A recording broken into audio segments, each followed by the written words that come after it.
Oh, it is a great day to be on the Bob Ryan, Jeff Goodman, Tanguay Along for the Ride podcast, Zoomcast, however you consume this product, because it is the day of the Celtics season opener, which was phenomenal last night. Also honoring the great Bill Russell. My two colleagues were there. Okay, guys, Bob, you were there last night. I was watching it on TV. The number 6 on the floor, to me, I was speechless. So I can't imagine what it was like to be there. Well, you can't take it. You can't see it. It doesn't show up well in person. First of all, it's a TV made for TV effect. Okay, that's what I'm just saying. Right. When I watched the exhibition the other night, I saw it. When I was sitting in my seat last night, my daughter was with me, and I said, "It's there. Look, you got to look." All right. Anyway, it's a great idea. It shows up great on TV. It was whoever orchestrated the proceeding. I don't know what member of the Celtic organization or how many. Well, my congratulations, my absolute admiration. They did a really good job. It was a wonderful festive evening, and they did a terrific job. And I salute them all for doing it right. And I would think Jeff would agree. It was they handled the Russell part great. Yeah, I mean, from Jaylen Brown. Brown. From the poet, I can't remember her name. Oh, that was. Wow, right. She got my attention. Well, the passion that she had when reciting it was awesome. And then the song, I think it was Aloe Black, that song kind of captured it too. So it had a little bit of everything. And then I thought it was really nice that the Celtics didn't do anything flashy for the pregame. There was no pregame introduction. Nothing. My daughter said to me on the way out, "Did you notice something different about the game?" And I'm thinking, there were no introductions. There were no stuff at timeouts, no dancing girls, no run, no banners. It was wonderful. Yeah, it was. Hint. But that's the last time it'll be like that forever. We'll be back to the usual horse shit, when the next home game comes. And all the stuff for the people who really aren't interested in the game, and which of course is about 50% of the crowd, not last night though. They were into it last night.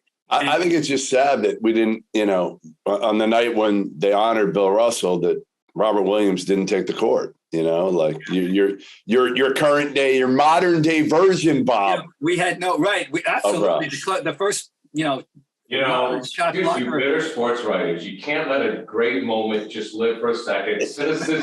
Goodman cynicism sneaks in, Well, but let's talk about the game, though. So obviously with Russ, and I think, you guys know how I feel. To me, LeBron should say, "I'm not wearing 6. Nobody should wear 6." But that's not going to happen. It was a great night. The Celtics did it right in so many ways. I love the floor. It was phenomenal. But now let's get to this win. Okay, here, guys, because I know it's game 1. I know. But I'm telling you right now, and Jeff, I'm going to start with you on this one. They made a statement. Third quarter, Marcus gets out. Marcus gets into it with Embiid, right? And I thought Marcus was being a little bit of a juvenile on there. That was all on Marcus. But they came out firing, and they blew the Sixers off the floor in the second half. I know it's game 1, but a year ago this time, this team wasn't doing that. Well, no, you're right. You're right. I agree with all that. But like a statement, I don't know if you're making a statement in game 1 that you beat the Sixers at home. But yes, you're right. A year ago, not at this time, but a year ago, 30 games into the season, think of how frustrated we hated this team. Everybody in Boston hated this team. And I'm finally going to admit something, Bob. I'm finally going to admit something. All right, so for the last 3 years, I've been adamant about saying they should trade Jaylen Brown for Bradley Beal. 3 years ago, I said it. 2 years ago, I said it. Last year at this time, I said it. And now, finally, I'm going to say they should not trade Jaylen Brown for Bradley Beal. That Jaylen Brown is a better overall basketball player on a better contract than Bradley Beal. Jaylen Brown has gotten much better. He was great last night, I thought, in his decision-making.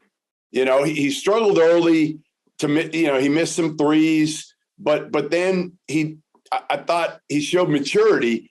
Instead of continuing to jack up threes, he did what he does well, right? He got out in transition. He finished. He got that kind of foul line pull up going, that mid-range pull up. Jaylen Brown, to me, I feel like has established himself as an NBA All-Star now. I do. I think he's one of the top 25 players in the game. And I think now when you put Jayson Tatum, who I think is continuing to mature, and I know we'll get to the technicals, so mature is a different word. In his game is continuing to mature. 12 rebounds last night. Doesn't force it, more efficient. And I think he's on a mission this year. I think he's on an absolute mission this year. And he's going to show people that, you know what? You called me soft at the end of the year when it mattered most. I'm going to show that I'm not soft. And I think he was hurt last year, too, at the end. Well, we found out, Jeff, due to your reporting, I think it became obvious he was injured to a greater degree than we understood. Bob, go ahead. Well, we wondered how he was going to react to the scrutiny that he received after the finals, and that he underperformed, and we all know, the world knows it, and he heard it. He had to listen to it all summer, and how he was going to react. This was a great question. Yeah, we saw some of it in the exhibitions, but I thought that if he's going to, I'll take that game 81 more times. I'll put out what I'm going to say. Wow. I'll take the game that he played. I'll take that from him. I'll take it from the group, of course, but he attacked the rim with and showed his great. I mean, he's such a good athlete. He had a great left-hand finish last night that was not, it was really a 9.2 on a 10 scale. And to mix it up with his outside shooting, they all, but he and Brown and Brogdon and even attacked the rim really well last night. They played an intelligent game. Now, I was the only little dip near the end of the half, and then I got to get to it. What were you thinking, Jeff? There was murmur where I was, and I was getting ready to, with that lineup that started the fourth quarter and how long it kept them out there.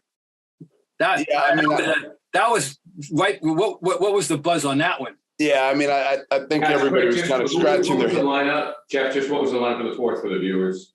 Bob, what were you? It was Hauser. It was Hauser, White. It was one starter. The only starter was White. Okay, fine. Was it Vonleh? All right. It was Vonleh. I don't remember. Yeah. The only starter was White. Fine. Well, I think, again, it's hard right now because, you're talking about you can't play Horford big minutes. You're going to make a conscious effort not to do that. So if you can't do that, and Vonleh picked up, he got in foul trouble right away. Now, I give him credit. He gave 20 gutsy, tough minutes. The pride of Haverhill, who's out of the league for a little while, went at Embiid and didn't back down. And I thought, honestly, I thought that was kind of where the game was won to some degree. Embiid had 26 and 15, but it was a hard-fought 26 and 15. And against that front line, to be honest, you'd expect Embiid to go for 40 and 20. Well, he's had his way with the Celtics over the last 3 years, and that was very encouraging. But anyway, I know how the ebb and flow of an NBA game goes, and I got to see. God knows I've seen enough of them. This is my starting last year. By the way, it's starting my 59th year of Celtic basketball last night. Wow. Well, October 17th, 1964 was my Old Garden debut. We saw that on Twitter. The tickets. Yeah, you saw it. I saw you checked in with that. Thank you. Somebody on Twitter, Jeff, you might have seen it. When somebody on Twitter retweeted it and said, "Can I put that on my iPhone?" Trying to get in with that. That was funny. I did see that. Anyway, they had a lineup and I was going to help. And the lead at one point, the lead had a chance to get down to 5. Yeah. They were 8 with the ball. Anyway, it all worked out, and that's fine. So I just thought I'd throw it out there. Now, overall, let's talk about the Brogdon. It was a glimpse of what he's going to bring. Yeah, right? yeah. A little bit of everything. high IQ, He's Bob. a basketball player. Yes. That's what he is, folks. He's a basketball player. He knows how to play this game. He makes everybody around him better. You know, and he's rusty. You can see it. Like, he had a couple plays right out of the gate where he was loose with the ball. He missed one driving layup. But Malcolm Brogdon is about as solid in every phase of the game, on and off the court, as you're going to find. And Derek White, like high character, locker room guy. I love Grant, except the fact that Grant does not shut up now to the referees. It's insane. And it doesn't surprise me, because if you know Grant, and I'll give you a story dating back 3 years ago before the pandemic, rookie year, and I know Grant a little bit, and I'm in the locker room, and they tell you, locker room's closed, and the PR people are telling me you got to leave. And Grant is still talking to me. And I'm like, no, yell at him to stop talking. And that's Grant Williams. He can't stop talking. And he means well, but he's got to understand, like, you're the seventh man on a team right now. You can't. And he's trying to explain his case. He's not necessarily always trying to, like, yell and scream and throw his arms up like Tatum used to do when he was younger. But Grant wants to explain how every foul was not a foul. And it's like, Grant, just shut up, or you're never going to get a call in this league. You're a seventh man. Right. Yeah. No, it was evident. But he was good. He was good. The bench. You're never going to see Peyton Pritchard again, are you? Oh, no. I thought about that. And we love him, but come on. Right. You shouldn't see him. You shouldn't see him anymore. Yeah. I mean, if you're a contender, right. So the personalities well, Jeff. How do Marcus and Brogdon get along? How does that work? Is that going to be okay? Oh, Brogdon, yeah. Like, that's the beauty of Brogdon and to me, Derek White. Like, they just get along with everybody. They're quality, high character, and Grant is too. He gets along with everybody, other than probably some refs who are tired of him. But those three guys are guys that are going to accept their role, and they're going to be great locker room guys. And they're all about winning and team. I talked to Brogdon about it last night, and he doesn't care coming off the bench. He knows he's going to get minutes when they matter. He'll probably be in the game, most games when it's crunch time. And especially now, again, because they got to go small a lot. Their best lineup really, again, Horford is probably the best lineup at the 5, but when he's not in there, you probably got to go small, because Noah Vonleh, against certain bigs like Embiid, you got to play him. But against a lot of other bigs, you're not going to have to play Vonleh or Blake Griffin. You honestly might just go with Jayson Tatum a little bit at the 5. I wouldn't be averse to that. The way the game is now, I wouldn't be. I think you'll see a mix and match of that nature. I was thinking last night, if the NBA were decided on what team had the highest GPA and the most future politicians, the Celtics would go undefeated. Great. You're right. Brogdon, Grant, Jaylen Brown. This episode of the Bob Ryan and Jeff Goodman podcast is brought to you by LinkedIn. As the sun comes out and small businesses are back in business, LinkedIn Jobs makes it easier to grow your team. LinkedIn Jobs helps you find the people you want to interview fast and free. What I love most about LinkedIn is their range. Create a job post in minutes on LinkedIn Jobs to reach your network and beyond to the world's largest professional network of over 810 million people. Then add your job and the purple hiring frame to your LinkedIn profile to spread the word that you're hiring, so your network can help you find the right people to hire. Simple tools like screening questions make it easy to focus on candidates with just the right skills and experience, so you can quickly prioritize who you'd like to interview and hire. It's why small businesses rate LinkedIn Jobs #1 in delivering quality hires versus leading competitors. LinkedIn Jobs helps you find the candidates you want to talk to faster. Did you know every week nearly 40 million job seekers visit LinkedIn? Post your job for free at linkedin.com/scribe. That's linkedin.com/scribe to post your job for free. Terms and conditions apply. I think, listen, and I saw people tweeted it last night. Jayson Tatum has really matured as a person and become more comfortable in his own skin. He was, as media people will tell me, and I've known Jayson since he was a sophomore in high school, so I have a little bit of a different relationship with him, and I can mess around with him and have fun. But people would say, like, he was not a good quote at all when he was younger. Because, again, he was quiet to himself. He was probably scared to talk a little bit. Now he's really come out of his shell and assumed more of a leadership role. And the other thing, guys, we haven't talked about, and we need to, Joe Mazzulla. Joe Mazzulla. Yeah. First win. So here's the question here, Jeff. Does the coach matter?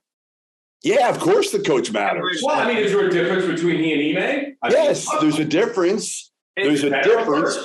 But it matters because, you look at, again, rotations and how you're going to utilize, Derek White and Brogdon, and if you're going to play small, if you're going to go big against certain teams, and which buttons to push. And I think it's more than anything with this group, it's that. It's right now Joe Mazzulla's got the respect, but wait till they go through a 3-5 game losing streak, and then how does he handle them? And I love Joe, but that's what everybody wants to see. I learned a long time ago in this league that the best scenario is when there's no question about who should be playing, how who's the starter, who's the sixth man, what the role player is. The ideal team, I always thought, had a starting line five that was evident to everyone, and then coming off the bench, a useful two-position player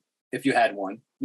Whether it was a 4-5 or a 3-4 or a 2-3, all right, and then then specialist, a rebound specialist, a shooter, a defender, and it ends at 8 and maybe 9, and you don't have to worry about. And the other guys understand why they're there, which is to practice and carry the gym bag, and all right. But the worst scenario and the hardest is the one that Joe Mazzulla has inherited. He's got all kinds of mix and match possibilities and responsibilities during games, and especially without Robert Williams now, and as you said, there was a point last night when indeed, with Horford on the bench already and Vonleh picked up 4, who came in? Grant Williams. Yeah. Now you're going small, real small, and it wasn't Griffin, it was Grant Williams, and so this is not an easy. Garrett is going to be a very tricky team to coach, and he's going to be open for second, third, fourth, and fifth guessing from all kinds of people as the season. But not if not if Tatum and Jaylen Brown go for a combined 70 every night. They'll be okay. There won't be much second guessing then, Bob. We'll talk about one aspect of the game. Let me interject this observation for both of you here, and Bob, I'll let you go with this one first. Yeah. What I saw last night, and what I've seen this preseason, again, from afar, sitting on my ass, is that there seems to be more of a presence of the players. To Jeff's point, Tatum is matured. Brown, every offseason, God bless Jaylen Brown, because every offseason he comes back better, right? So what I saw last night, and again, it's a small sample size, is I saw a team with some player leadership, where, as we all know, the reason why the great coaches were great, Red had Russ. So if he got Russ, he was good. Pop had Duncan. If he had Duncan, he was good. So now I see Tatum and Brown kind of filling that role where it's almost like if those two guys are with the coach, Bob, he's going to be fine. And I see a difference in maturity with this team that I think it is going to make it easier for him. Well, that's the modern NBA. That is the new dynamic that you better, if you're the coach, you better have your best player, or in this case, these two best players on your side.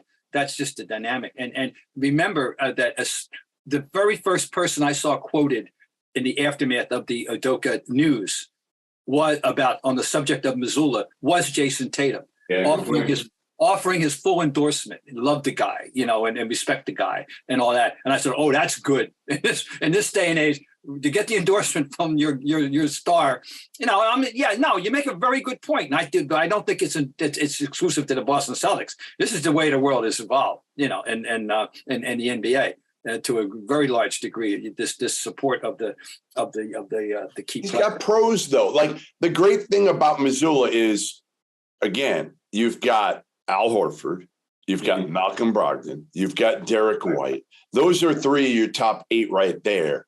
They're not complaining about anything. Those guys are going to be as coachable can be. Yeah, Marcus Smart's flammable. He's got to probably, but my guess is Mazzulla's got probably a pretty good relationship already with Smart.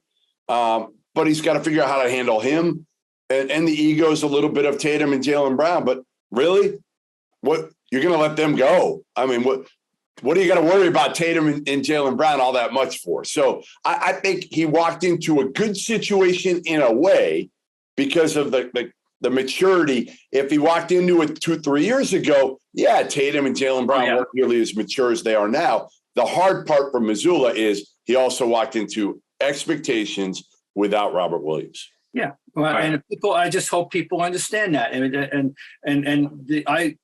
I talked to Brad the other day, and with on the podcast we did for ABCD people, and he's saying, quite frankly, without Robert Williams, they need to tread water and do the very, very best they can, understanding that they're a different team and that he represents something that makes them a great team.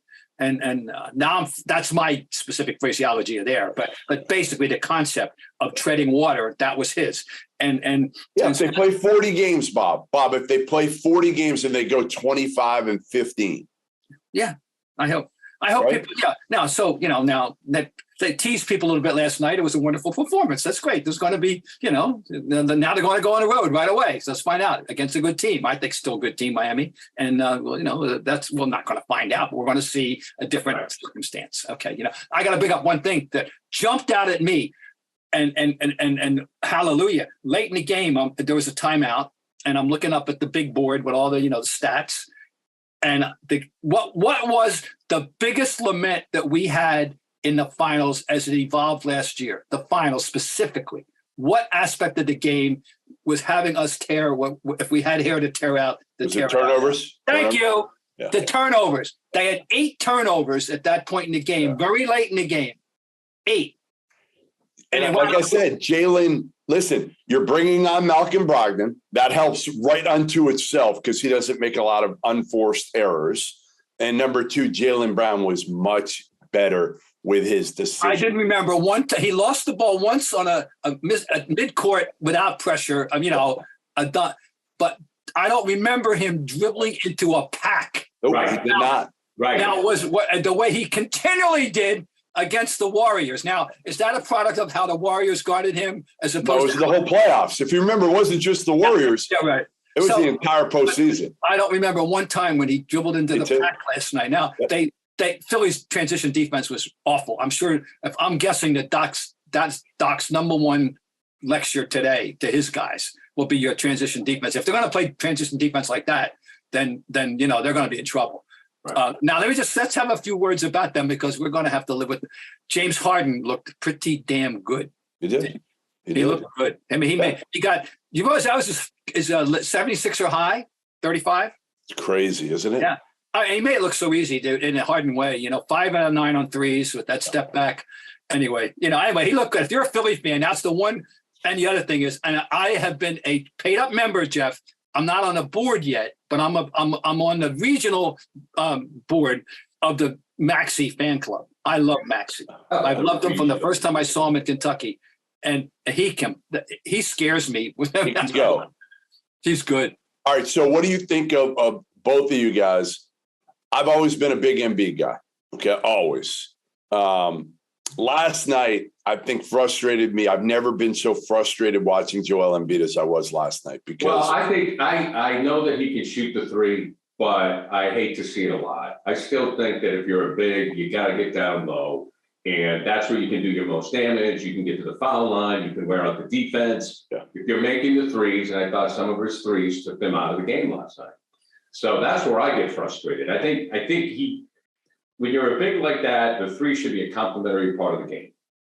Well, especially, again, when you're looking across and you're seeing 36-year-old Al Horford and Noah Vonleh, who wasn't in the league, a month ago, and Blake Griffin, who's, let's face it, like he's a shell of what he used to be. Sure. So if I'm Joel, I'm going down and doing some work down there, number one. And my other complaint of Joel, and it's with a lot of NBA players, like he gets so many calls and then he complains about the few he doesn't get.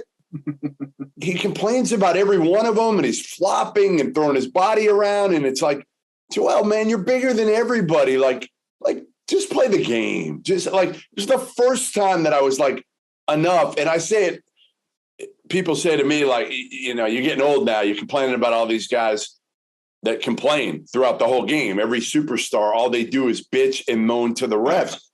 I just don't remember it ever being this bad, Bob. Do you? Yes. I've seen some, you know, but no, I think it's yeah. And of course it's exacerbated now because they know there's an option that they want to have implemented, which is the review. And by the way, I want to talk about one play. The review in which the call was rescinded. Yeah. And it was obvious because he never touched him. Right. Horford on. But the technical that was the result of the call was not rescinded. They'll appeal that. I would assume the Celtics will appeal that. I'm saying, wait a minute. You know that there'd be he wouldn't going to bitch if they hadn't blown the call so badly, although he does bitch about everything. So you're right. But anyway, that's all. And yeah, right. They could probably have that. But we got to wrap this up because we got to move on. But Tatum on his becoming more dramatic or, you know, more present with the officials. Jeff, your thoughts? Yeah, I mean, listen, Jayson's made his bed. I've said this for years. He made his bed with the officials when he was young and unproven. And every call he didn't like, he would throw up his arms. And I think he's actually gotten better overall, for the most part, of not throwing up his arms and instead talking to the officials and not showing them up. But again, I've had several conversations with him over the years about this. And it's crazy because for how even keeled Jayson Tatum is off the court, he said to me, he's like, I can't control myself when it comes to this. It's like the only thing you ever see him get emotional about is with the refs. And I just think, again, you make your bed when you're younger, and it's hard for refs to change their thoughts on some of these players. They have it when they're younger. And again, it's why Giannis gets every call. Why?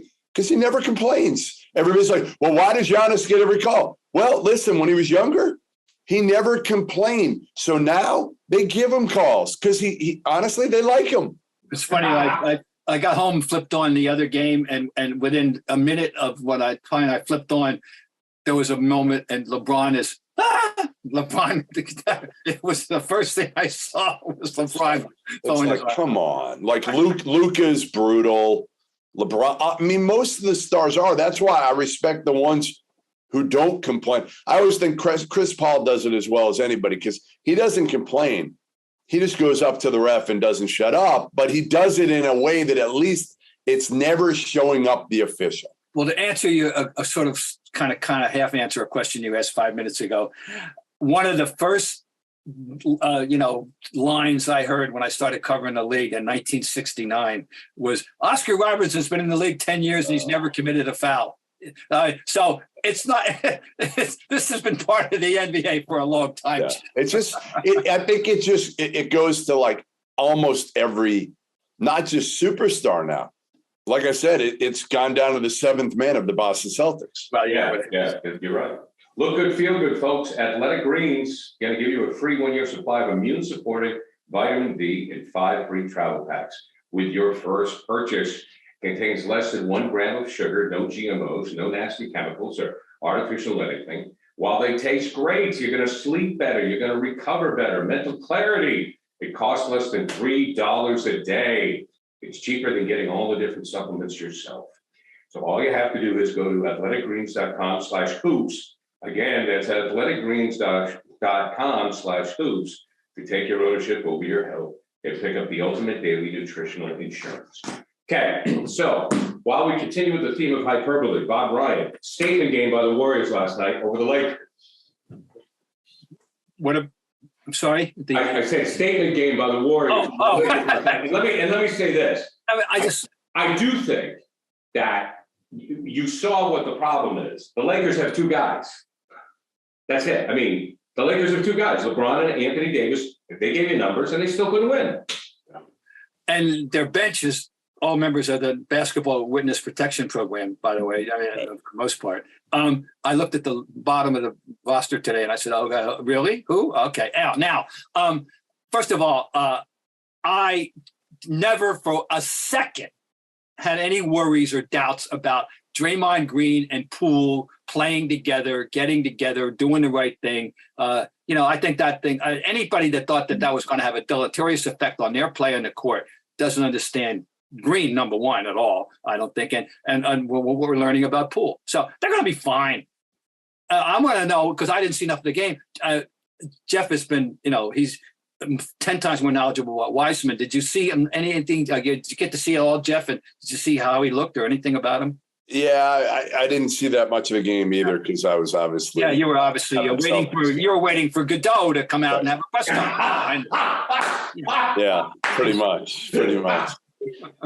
I mean, Wiseman finished 16 minutes. I think he played a lot of garbage time, but he had 8 points and 7 rebounds and a block in 16 minutes.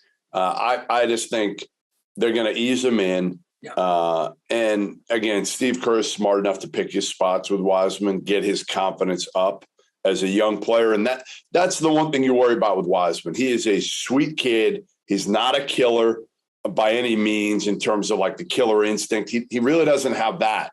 So I think Steve Kerr is going to approach him a little bit differently and make sure he's got his confidence. But yeah, you're right. You look at the difference in these teams and look at the bench, right? Like Kendrick Nunn, Austin Reeves was a nice player in college, but undrafted, I think. Matt Ryan, who couldn't get off the bench here in Boston in their second unit last year. And then you go the other way. Jordan Poole, DiVincenzo, Wiseman, Moses Moody, Kuminga, Michael Green, who's been a veteran in the league for a long time, is a big, like the Warriors are loaded in that second unit and the Lakers have nothing. And even starters, right? Westbrook coming off the bench, I guess. But, Lonnie Walker and Patrick Beverly is your starting backcourt. Like, come on. Right. No, they're not. They'll be lucky to make the playoffs. Yeah, you're right. And God forbid, if they're one of the other two. Okay, when they bring Bronny in, then all that'll be good. No, they're not a factor. If either one is good, to me, listen, to me, it's great for the league that you have to have a team to win. I don't know. I think you guys share my enthusiasm. The fact that last night's game had a lot of ball distribution, and that you see a lot of teams with strong benches. And when you look at a team now, I don't necessarily, sure, you could look at Milwaukee and you could say, they got the free, but they got this guy. When you look at the Celtics, you could say they got Tatum, but, you look at the Lakers and they go, yeah, they have these two stars, but the basketball, I think right now is so much better. I really do, Bob. I think the quality of the game is better. No, I mean, it's just the talent, the skilled level is tremendous. But my objection, I want a little more balance. The obsession with threes, cranking threes, always, and not, that's. Well, that'll never go away. But I lost that battle. But I don't think the league now is where you say, okay, well, this team has LeBron, this team has Durant, they're going to meet in the finals. But there's guys. It's not happening anymore, which is good for business. There's guys you want to see play. Here's the problem. Here's the problem with Lakers too is again, you can accumulate talent, but you need fit, and you need to fit today's game. And LeBron's not a great shooter. We know that. Anthony Davis can make some threes, but that's again not his game anymore. And really never was. He had some moments there, and you go in with again Westbrook and Pat Beverly. Like those two can't shoot. And Lonnie Walker is a good, talented young player, but also not a shooter. So you've got like almost 5 guys that none of which are known to space the court. Like it's a bad job of putting guys around LeBron. Right. And then you look at what the team they were playing and it had nothing but, shooting everywhere. In addition to Curry and Thompson, Wiggins making threes and Poole didn't do it. Yeah. I mean, they got it's. So anyway, you're right. That's what'd you guys make of Westbrook? I think Bob wanted to talk. Westbrook saying that he had never come off the bench before. That's why he pulled his hamstring. Who are you talking about? Who? I don't want to talk about him. Russell Westbrook, I'm bored with. I'm sorry, bored with him. I mean, The time how to go. about- hey, how about the fact that once you get older, Russ, you might have to, I know from experience now, hurt my quad 2 weeks ago. It still can barely walk. Like, Russ, you're getting a little older now. Like you might have to take care of your body a little bit different and do some different things, whether you're coming off the bench, whether you're starting, whatever it is, 33, you're not 23 anymore. That's it. Okay, guys, to put a bow on this, the Celtic uniforms, I don't like them because they remind me of Milwaukee and Kurt Benson, and they remind me of Jack Sikma and the Seattle Sonics. Bob, your thoughts? I liked them. I thought they were stylish, and I just think that white should be home always, and then that's all sports. I'm sorry, I'm never get it. But if you're going to have them, I give them a thumbs up. They're okay with me. Yeah. All right. I don't know. Gives me Paul Pressey memories, so I'm good. Paul Pressey, that's a better one than Benson. Sidney Moncrief. I think that Benson actually I has happen to like. better ones. Yes. I happen to like Jack Sikma, so that's okay with me. Oh, he's a good player. I mean, Of course you did. Hey, he was a traditional big, a 70s and 80s big. Unstoppable step back. Let me tell you right You now. did. But here's Except my in thing a with key you. moment in a seventh game, Robert Parrish stuffed that. He set that right into the 10th row. Attaboy. Unis, the Yankees, the Celtics. I don't know. I guess you could say the Giants or the Bears with football. The Canadiens, the Blackhawks and the Bruins. Those uniforms should never change. Like for me, I want the Celtics. I just give me the same white and green. Everybody's doing it. I know. But that's my Ship sailed for all of us, unfortunately. Yeah. My favorite uniform in sports is still the simple beauty of the Cardinals with the teeter-totter red birds on the bat. I love that. Good. I like the Canadians. Canadians might be my favorite. Yabs. Love them. Love them. Les habitants. That's it. Yeah. Au revoir, gentlemen. Au revoir, messieurs. Hey, guys.